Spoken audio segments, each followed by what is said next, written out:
Hi guys, this is Cuds and Drips. I'm uploading my first video on YouTube today, and what I'm going to be doing, I'm going to be replacing the spine of a Blu-ray Steelbook, and I'm going to be inserting the inside artwork for both the case and the actual spine itself. The Blu-ray that we're going to be using is X-Men First Class. As you can see, it's a British release. It's got the logos and everything. As you can see inside, no inside artwork whatsoever. A bit lazy if you ask me for such a prestigious release. So what I'll do first of all, I know a lot of you know how to actually remove the cases, but if anybody is still unsure or a bit hesitant, we take a nice little handy knife like this, insert it into the edge between the case, the plastic inner case and the outside case, and we just lever it very gently so that it comes away. As you can see, it's firmly nice, come away from there. So, and then what happens is you just very gently pull them apart and ease it out. So you've got one case, and then turn it around and also do the other side. Now I always find pulling the inside plastic case downwards while holding it firm makes a little gap up the top here. So pull that down so it's created a little gap. Insert the knife, as you can see, between, and then edge it out. And then hopefully that will come right away. There we go. So now we have the two cases, and we also have just the plastic case with the spine on it. Okay, so that's the first stage. Okay, now that we've actually got our plastic case removed from the spine, I know a lot of you are a bit hesitant as to actually taking the spine plate off because it's really stuck down really well, and I know I've tried in the past, and first couple of attempts you had a damaged spine, especially if you try pulling it off, it all buckles and bends. Now there are several different types of techniques that you can use to actually remove the spine. You can use the boiling water, put it in the boiling water, leave it for about 10 minutes. I find the best solution is to use the trusty old hairdryer, and I use that on the hottest setting it's got. So basically what I do, and also one of the other things that you need ready with you, I find, is a nice sharp scalpel blade. Now these blades are removable, so I just use this blade specifically to remove the actual plate. So let's heat the old hairdryer up, and what you need to do is just move the hairdryer backwards and forwards several times, about 2 or 3 centimeters away from the spine, just to heat it up and to actually get the glue nice and soft inside.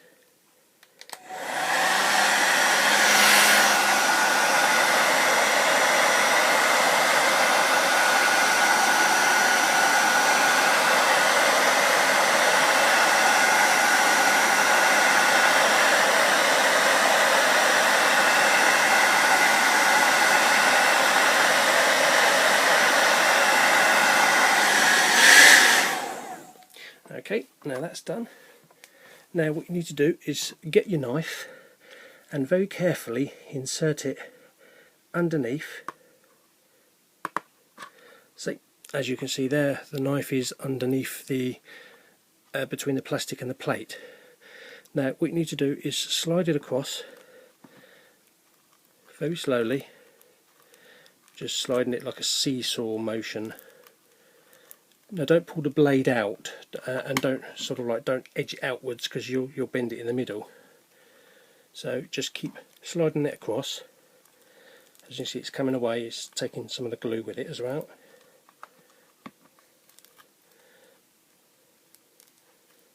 Almost there.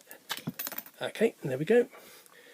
So you've got the plastic case with the glue left on it, plus you also have a nice flat straight spine, still with some glue on it.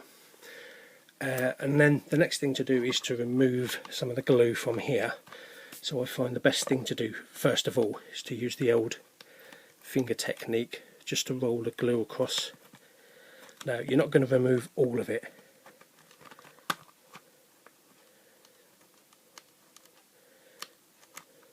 And I would also advise not to use the same finger for too long unless you want to get a nice little blister. So it's just taking most of it off. Now I only attempt this, I only do this on the actual case. I don't use that technique on the actual spine itself. So that's that part, and then what I'm going to show you next is how to remove the glue both off the spine itself and off the actual spine plate. Right, okay, now that we've got the spine removed, we need to get rid of some of that horrible icky glue on both the case plus the spine plate as well. Best way to do that, if you can see that, sticky stuff remover, really good stuff it is. Very cheap as well. I think it was about £5, which is probably something like $8. Now all you need to do is just basically loosen up the glue. Squirt some on a cloth and just wipe it across the actual spine plate. Now don't worry about if the actual plate lands on it, it won't actually remove any image from it. Pretty tough. And leave that for a little while. It has to be left for about 5 minutes. And also need to do the same on the actual spine itself, just right across the edge there.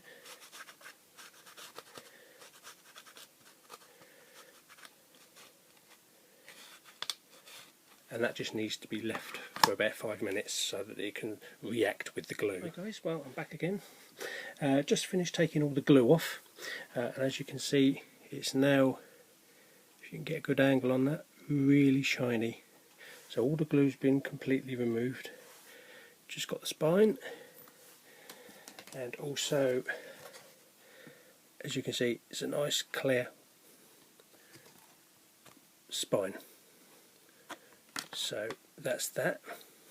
And a couple of hints when you're actually using if you do use stuff like sticky stuff remover, you're just going to take a couple of attempts to actually get it off. So it's a case of putting some on a cloth, rubbing the spine very carefully, and also the actual spine plate itself. Don't rub it too hard, because if it's laying down and you rub it, you might push the whole thing up. So you might get a great big dent in the middle of it. Anyway, so that's that. So all we need to do now is do the artwork. The artwork I've already printed, which we're going to use that beautiful piece there. It's all been measured out. Now some people use different programs, whatever it be, Photoshop, or I just use it on a program called Page Plus, which is a desktop publisher. I've laid out the whole diameters and everything, plus also the spine part, and then it's just a matter of cutting it down to size. So I'll cut that down now. Okay, so all the artwork has been trimmed down, so I've inserted the left and right parts of the image, as you can see, and we're just missing the spine bit there. There's the spine, so that's all been cut out and ready to go in. Now obviously you all have your own techniques as to how you do your artwork and everything like that, but you get into the best way that you do it. Anyway, so there's our almost finished steelbook, missing the spine. Now what I need to do is attach the spine face down so that the picture actually shows through inside. And the way that I'm going to do that is I'm going to be using some double-sided sticky tape, clear double-sided sticky tape. This is from Amazon. It's 5mm deep, which is just about right. You don't want 10mm, it'd be too big. So what I'll be doing is laying a piece of this across the actual Steelbook, across there. Okay, and okay, so we've actually attached a piece of the double-sided sticky tape to the spine. Don't know if you can see that, if I can get a good angle for you. Sorry for the bad light, the clouds have all of a sudden come over. So I know it's orange, but that's just the outer coating. It's actually very clear. And then what we need to do is just remove the top coating and peel that away. There's the actual top coating, orange, and now we're nice and clear. Now, some people actually use glue. I started off using glue, but I found it got a bit icky, and sometimes it goes over the case. So now we need to lay the artwork across the top of the spine,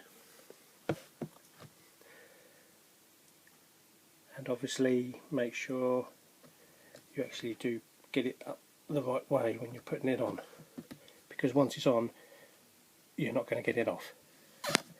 Okay, so that's now firmly attached, nice and flat, and of course you've got no glue, so really flat. Test it by opening it, and there we go. As you can see, there's your inner artwork. And now last part is to actually attach the spine back on, and what you need to do again is use the same sticky tape and a piece across the top there, and then firmly attach it. So I'll just stick a piece on the top. Okay guys, just a correction, as I said just now to lay a piece of sticky tape across the top of that, I actually put it on the steel plating, on the Steelbook plating itself. It makes it easier, so you don't have to attach it straight away to the paper. So, and then what you need to do is remove the backing tape again. There we go. And make sure your plate's up the right way. And very carefully, it's just a matter of sticking that on the top. So very slowly,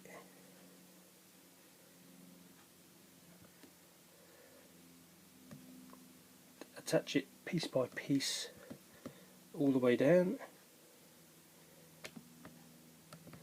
and then give it a nice firm press.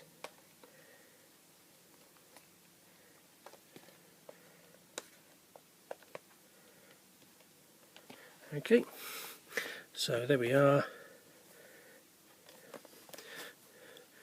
with the plate back on, and nice and flat it is. So open we go.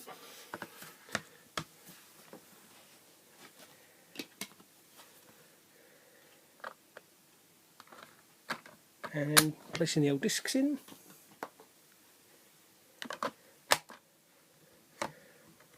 And there we go, with the inside artwork. So I hope this guide helps, guys. I know it's going to take a couple of attempts to actually get it right. It did the first time. If you're unsure to start with, then just get a couple of old Steelbooks or buy a couple of cheap ones so that you can mess about with until you get a good rhythm going. So anyway, this completes my tutorial of replacing the inside artwork, and keep tuned for other videos. When I get new Steelbooks, I'll post new videos on there so you can see them, before buying them, because there's nothing worse than buying a Steelbook that's got no inside artwork and then is covered in German writing or French writing. So anyway, enjoy guys.